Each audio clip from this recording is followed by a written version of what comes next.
الحمد لله رب العالمين والعاقبة للمتقين والصلاة والسلام رسوله الأنبياء والمرسلين أما بعد فأعوذ بالله من الشيطان الرجيم بسم الله الرحمن الرحيم ولا يغتب بعضكم بعضا أيحب أحدكم أن يأكل لحم أخيه ميتا فكرهتموه واتقوا الله إن الله تواب رحيم۔ 2 ہفتے پہلے ہم نے غیبت کے اوپر بات کی تھی اور ہم نے اس پر بات کی تھی کہ اللہ سبحانہ وتعالیٰ نے غیبت کے بارے میں قرآن شریف میں جو آیت نازل فرمائی اس میں کتنی سخت وعید فرمائی اور کس طرح تشبیہ دی کہ غیبت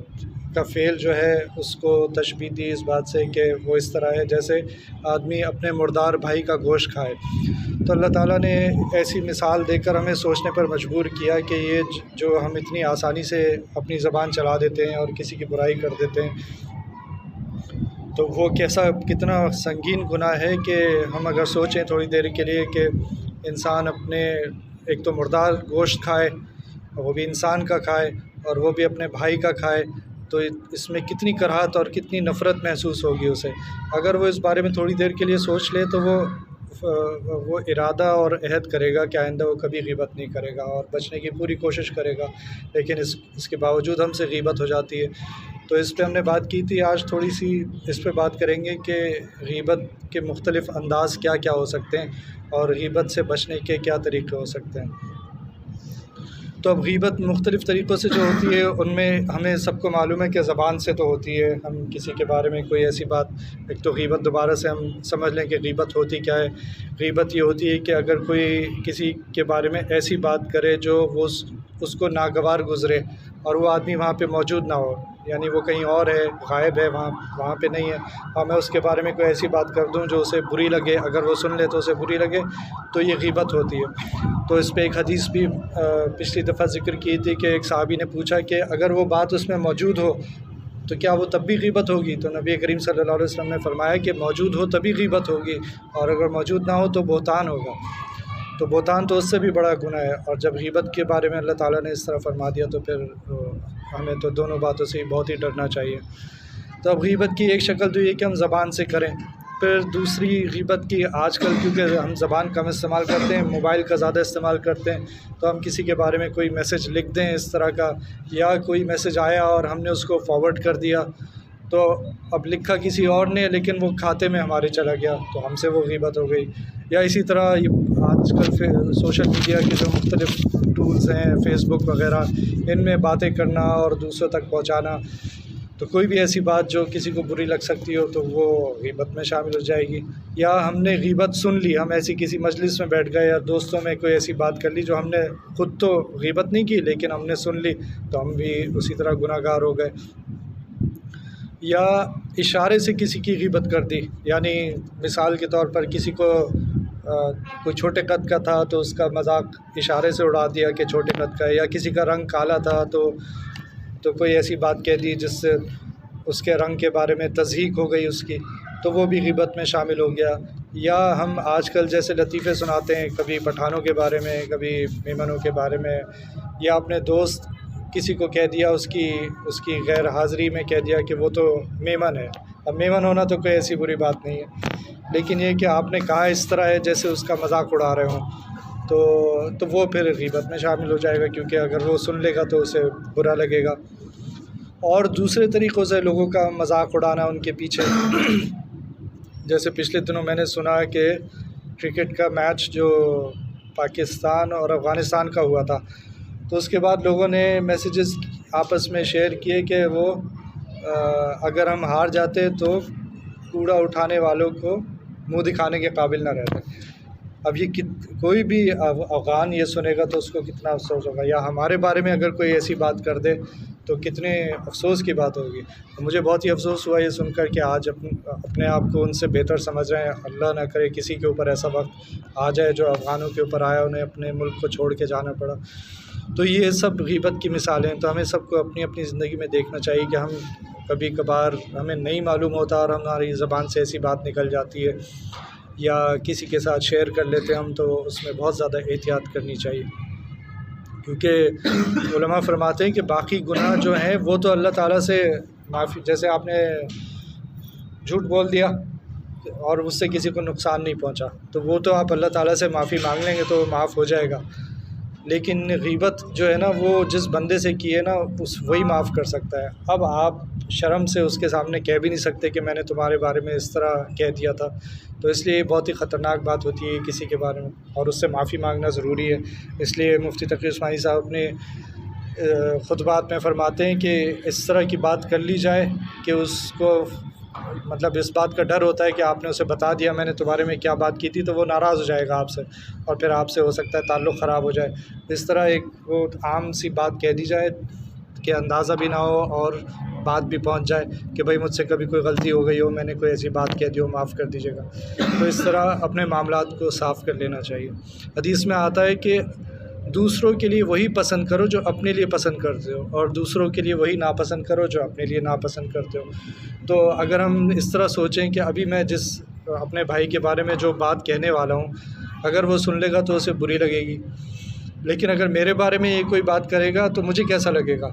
تو اس طرح اگر ہم سوچیں اپنے اعمال کے بارے میں کہ ہم اس وقت جو میں کام کر رہا ہوں وہ اگر کوئی اور میرے بارے میں کرے گا تو مجھے کیسا لگے گا، تو میں فوراً اپنے آپ کو روک لوں گا۔ تو اس وقت ہم وہ بات کر رہے ہیں کہ اپنے آپ کو روکنا کس طرح چاہیے غیبت سے۔ اسی طرح حدیث میں آتا ہے کہ یا تو کوئی اچھی بات کرو یا خاموش رہو۔ تو اب ہم اپنی روزانہ کی زندگی میں دیکھیں کہ ہم جو باتیں کرتے ہیں ان میں سے کتنی ایسی ہوتی ہیں جن کو ہم اچھا کہہ سکتے ہیں کہ ہم نے کوئی اچھی بات کی، اور کتنی ایسی ہوں گی جو ہم سوچیں گے کہ کاش میں یہ بات نہ ہی کرتا تو بہتر تھا، اور خاموش رہتا تو بہتر تھا۔ تو اس حدیث میں بھی ہمارے لیے بہت رہنمائی ہے کہ ہم اپنی زبان پہ کنٹرول کریں، اور اچھی بات ہو تو کریں ورنہ خاموش رہنا۔ اور آج کل تو لوگ اتنا بولتے ہیں، فضول کی باتیں اتنی زیادہ کرتے ہیں۔ ایک چیز بہت اچھی میں نے پڑھی تھی، کسی نے اس کو امام شافعی رحمہ اللہ سے منسوب کیا اور کسی نے کسی اور سے منسوب کیا، اللہ بہتر جانتے ہیں کس نے یہ بات کی تھی۔ تو ایک یہ واقعہ ہے جس کو انگلش میں کہتے ہیں ٹرپل فلٹر ٹیسٹ۔ تو ٹرپل فلٹر ٹیسٹ یہ ہے کہ جب بھی کوئی بات تمہارے سامنے آ کر کوئی کرے تو اس کے اوپر 3 فلٹرز لگاؤ، 3 دفعہ پوچھو کہ یہ ایسا تو نہیں ہے، ایسا تو نہیں ہے، ایسا تو نہیں ہے۔ تو لکھا تھا کہ امام شافعی سے ایک آدمی نے آ کے کہا کہ میں آپ کو فلاں کے بارے میں ایک بات بتانا چاہتا ہوں۔ تو امام شافعی نے اسے روک دیا کہ 1 منٹ رک جاؤ، جو بات تم بتانے والے ہو کیا وہ سچ ہے؟ تو اس آدمی نے کہا کہ یہ تو نہیں پتہ کہ سچ ہے یا جھوٹ ہے۔ تو انہوں نے کہا اچھا تمہیں یہ نہیں پتہ کہ وہ سچ ہے یا جھوٹ ہے اور وہ تم مجھے بتانے لگے ہو، تو یہ بتاؤ کہ وہ جو بات تم مجھے بتانے لگے ہو وہ اچھی ہے یا بری ہے؟ تو اس نے کہا کہ اچھی تو نہیں ہے، وہ بات بری بات ہے۔ تو انہوں نے کہا کہ اچھا جو تم بات مجھے بتانے لگے ہو اس کا تمہیں یہ بھی نہیں پتہ کہ وہ سچ ہے یا جھوٹ ہے، اور وہ بات اچھی بھی نہیں ہے بلکہ وہ بات بری ہے، تو پھر یہ بات بتاؤ کہ جو بات تم مجھے بتانے لگے ہو اس میں کیا میرا کوئی فائدہ ہے؟ تو اس نے کہا کہ نہیں، اس میں آپ کا کوئی فائدہ تو نہیں ہے۔ تو انہوں نے کہا کہ جو بات تم کہنے والے ہو نہ وہ تمہیں اس کا پتہ ہے کہ وہ سچی ہے یا جھوٹی ہے، اور وہ بات اچھی بھی نہیں ہے بلکہ بری ہے، اور اس بات میں میرا کوئی فائدہ بھی نہیں ہے، تو پھر مجھے وہ بات مت بتاؤ۔ تو یہ 3 ٹرپل فلٹر اس کے لیے کہا گیا کہ 3 ایسے سوال پوچھے جس کے بعد اس بات کو سننے کی کوئی حاجت نہیں رہی، اور انہوں نے اس آدمی کو اس بات کو کہنے سے روک دیا۔ تو ہم بھی اپنی زندگی میں اپنے آپ کو بھی روکیں کہ جو بات میں کسی سے کہنے والا ہوں کیا وہ سچ ہے یا جھوٹی ہے، میں نے پوری تحقیق کر لی ہے۔ مفتی تقی عثمانی صاحب فرماتے ہیں کہ جو بھی بات زبان سے نکالو یہ سوچ لیا کرو کہ روز حشر میں اللہ کے سامنے 2 گواہ پیش کر سکوں گا یا نہیں،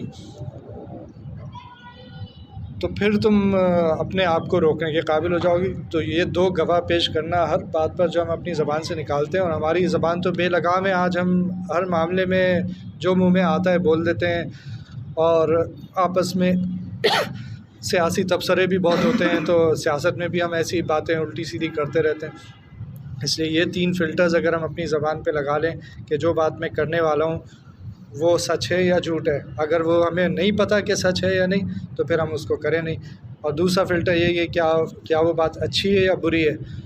تو اگر وہ بات بری ہے تو بھی ہم اپنے آپ کو روکیں۔ اور تیسری بات یہ کہ جس کو ہم وہ بات کہنے والے ہیں اس کا اس میں کوئی فائدہ ہے یا نہیں، اگر فائدہ ہے تو ہم کریں ورنہ خاموش رہیں۔ تو اس طرح ہم اپنے آپ کو، اپنی زبان کو کنٹرول کر سکتے ہیں۔ اللہ سبحانہ و تعالیٰ جہاں بھی ہمیں کسی کام سے روکتے ہیں نا، تو ہمیں آگے یہ ضرور فرماتے ہیں اتقوا اللہ، یعنی اللہ سے ڈرو۔ تو اس آیت میں بھی اللہ تعالیٰ نے آیت کے آخر میں یہی فرمایا ہے کہ اللہ سے ڈرو۔ تو اللہ سے ڈرنے کا کیا فائدہ ہوتا ہے؟ یہ وہ میں نے پچھلی دفعہ ذکر کیا تھا شاید، کہ چائنا کا جو ماؤ زے تونگ تھا، اس کے پاس اشفاق احمد صاحب گئے تھے جو ایک بہت مشہور مصنف تھے، تو اس نے پاکستانیوں کی بڑی تعریف کی ہے اشفاق احمد صاحب کے سامنے۔ تو انہوں نے پوچھا آپ کیوں تعریف کر رہے ہیں؟ تو انہوں نے کہا کہ میرا جو تمہارے ملک میں ایمبیسڈر ہے وہ کسی پاکستانی کے ساتھ شطرنج کھیل رہا تھا، چیس کھیل رہا تھا، تو وہ بار بار اٹھ کے جاتا تھا اور سر پہ پانی ڈالتا تھا، وہ پاکستانی جو تھا۔ تو اس نے پوچھا، چائنیز ایمبیسڈر نے اس سے پوچھا کہ یہ تم کیا کرتے ہو، بار بار کیوں اٹھ کے جاتے ہو؟ تو اس نے کہا میرا روزہ ہے اور روزے میں مجھے گرمی لگ رہی ہے، پیاس لگ رہی ہے، تو میں سر پہ پانی ڈال کے آ جاتا ہوں۔ تو اس نے کہا تم بیوقوف ہو، تم جا کے پانی پی کے آ جاؤ، یہ کیا کر رہے ہو، کون دیکھے گا تمہیں، کمرے میں جا کے پانی پی کے آ جاؤ۔ اس نے کہا مجھے اللہ دیکھ رہا ہے اور میں اللہ کو دھوکہ نہیں دے سکتا۔ تو وہ چائنیز ایمبیسڈر جو تھا وہ اتنا متاثر ہوا، اس نے جا کے ماؤ زے تونگ کو بتایا کہ پاکستانی ایسا کرتے ہیں اور ان کو کوئی دیکھ بھی نہیں رہا ہوتا، پھر بھی وہ، تو ماؤ زے تونگ جو تھے وہ اتنے متاثر ہوئے، انہوں نے کہا کہ پاکستان ایک عظیم قوم ہے، پاکستانی لوگ ایک عظیم قوم ہے، کیونکہ وہ تو جھوٹ بھی نہیں بولیں گے اور وہ تو دھوکہ بھی نہیں دیں گے کسی کو، کیونکہ وہ تو سمجھتے ہیں کہ ان کا اللہ دیکھ رہا ہے، تو اس لیے وہ بہت ہی عظیم لوگ ہیں۔ اسی طرح اللہ سبحانہ و تعالیٰ جو یہ بار بار کوئی بھی حکم دیتے ہیں اس کے بعد کہتے ہیں نا واتقوا اللہ ان اللہ تواب الرحیم، تو واتقوا اللہ یعنی اللہ سے ڈرو گے تو تمہارے لیے سارے کام آسان ہو جائیں گے، غیبت چھوڑنا بھی آسان ہو جائے گا، جھوٹ چھوڑنا بھی آسان ہو جائے گا، دھوکہ دینا اور اپنی نظروں کی حفاظت کرنا آسان ہو جائے گا۔ اس لیے اللہ سے ڈرتے رہو، یہ اللہ کا ڈر اپنے دلوں میں پیدا کر لو تو یہ تمام گناہوں کو چھوڑنا آسان ہو جائے گا، کوئی بھی گناہ ہو۔ تو اس لیے ہمیں اچھا، تو تقوی حاصل کیسے ہو، یعنی اللہ کا ڈر جو ہے ہمارے دلوں میں کس طرح ہے، تو وہ تقوی والی جتنی بھی ذرائع ہیں ان کو ہم اختیار کر لیں تو ہمارے دل میں تقوی پیدا ہو جائے گا۔ وہ ذرائع کون کون سے ہیں؟ ہم قرآن شریف کی تلاوت شروع کرتے ہیں، بہت ہی اچھا ہوگا اگر ہم مطلب کے ساتھ پڑھنا شروع کریں، لیکن اگر صرف ویسے ہی تلاوت بھی شروع کر دیں گے اس سے ہمارے دل میں اللہ کا ڈر آنا شروع ہو جائے گا۔ اسی طرح نمازیں پڑھنا شروع کریں، مسجد سے اپنا تعلق پیدا کریں، ایسے تمام کام جن سے اللہ اور اللہ کے رسول صلی اللہ علیہ وسلم کا تعلق ثابت ہوتا ہے، تو ہمارا تعلق ان کاموں سے ہو جائے گا تو پھر ہمارے اندر بھی تقوی پیدا ہونا شروع ہو جائے گا۔ اور ان میں بہت ہی مؤثر جو میں بار بار کہتا ہوں وہ یہ اللہ سبحانہ وتعالیٰ نے بھی قرآن شریف میں فرمایا وَكُونُوا مَعَ الصَّادِقِينَ، کہ اللہ والوں کے ساتھ ہو جاؤ، جو لوگ اللہ والے ہیں ان کے ساتھ تم ان کی صحبت اختیار کرو تو تمہارے اندر تقوی پیدا ہو جائے گا۔ تو ہم اللہ والوں کے ساتھ بیٹھیں، ان کے ساتھ جڑیں، ان کے درس میں ایک ترتیب بنائیں کہ مجھے اتنا ٹائم تو دینا ہی ہے، ہفتے میں اتنا ٹائم تو لگانا ہی ہے، کہیں کسی بزرگ کے ساتھ بیٹھنا ہے، ان کی باتوں کو سننا ہے، تو دل میں اللہ کا خوف پیدا ہوگا اور جتنے مشکل ہوتے ہیں نا گناہ ان سب کو چھوڑنا آسان ہو جاتا ہے۔ تو یہ چند باتیں تھیں، اللہ تعالیٰ مجھے بھی توفیق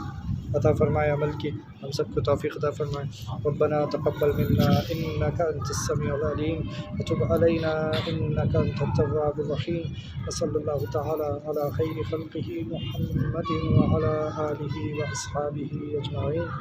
آمين برحمتك يا رب۔